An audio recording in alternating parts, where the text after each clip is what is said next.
கொண்டு வரேன் அதை கொண்டு வரேன் மூட்டை மூட்டையா கணக்கு காட்டுறிய. இந்தியால கோடி கணக்குல கடை வாங்கி வச்சுக்கிறிய. அந்த கடனை கட்ட உனக்கு வக்கு இல்ல.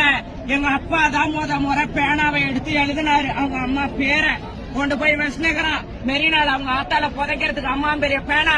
அதுக்கு வாங்கிட்ட பணம் இருக்குது. சேலம் பக்கத்துல பஸ் கொண்டு வர உன்ட்ட பணம் இல்லையாடா பேவர்சி? தயவு செஞ்சு இங்க இருக்கிற லோக்கல் பஸ் எல்லாத்தையுமே ஏத்து எல்லாரையுமே கொண்டு போ. முடியாதா? யாரும் விட மாட்டாங்க.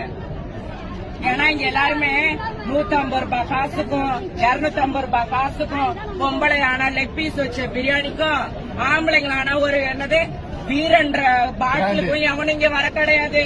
150 145 ஏன்னா பாட்டிலுக்கு எவனும் இங்க வர கிடையாது. சரியா? நீ என்னதான் பேசினாலும் இங்க பருப்பு கடைய முடியாது. நீ எவ்வளவு வேணா போலீஸ் போர்ஸ இறக்கு, நீ பஸ் ஃபுல்லா கொண்டு வா, நீ லாரி ஃபுல்லா கொண்டு வா, ஒன்னும் பண்ண முடியாது. பஸ் ஸ்டாண்ட் உள்ள இன்சார்ஜ் ஒருத்தன் வந்தானா? ஒருத்தனும் நான் கேக்குறேன். எல்லாரையும் அச்சு போட்டு போறதுக்கு வந்திருக்காங்க. எல்லாரையும் அச்சு போட்டு போறதுக்கு வந்துக்கிறாங்க. போலீஸ் நீ இன்னத்துக்கு வந்து பேசுற? நீ பேச